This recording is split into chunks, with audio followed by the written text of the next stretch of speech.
김건희 여사에 대한 국민의 분노가 대통령의 귀에는 모두 허튼 소리로 들립니까? 윤석열 대통령이 김건희 여사가 힘들어한다 말하고 대통령실이 관저에서 누워만 있다던 김건희 여사가 이틀 만에 다시 공식 석상에 모습을 드러냈습니다. 이렇게 국민을 우롱하는 이유가 무엇입니까? 윤석열 대통령은 김건희 여사에 대한 국민의 공분이 모두 조작이고 허튼 소리라고 말하고 싶은 것입니까?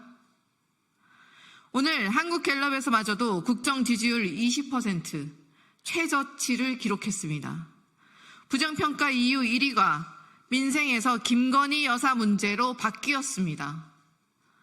그런데도 대통령 부부는 마치 국민과 기싸움이라도 하는 듯 오만한 태도로 일관하고 있습니다.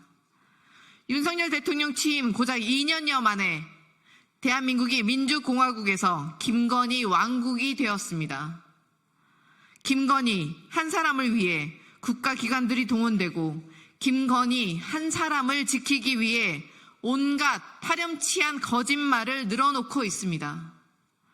검찰은 주가 조작 사건으로 압수수색 영장을 청구한 적도 없는데 마치 법원이 기각한 것처럼 거짓말을 했습니다. 도이치모터스 계좌주 가용돼 압수수색 영장을 청구한 사례도 없다고 했지만 실제로는 압수수색을 당한 계좌주가 있었습니다.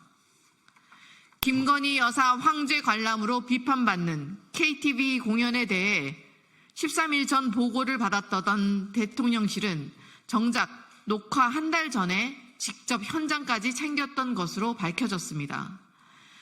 국민이 권력을 위임한 바 없는 김건희 여사가 대통령 행세를 하는데 헌법을 지켜야 할 국가기관들은 이를 제지하기는커녕 앞다퉈 거짓말까지 하며 방탄에 몸을 던지고 있습니다.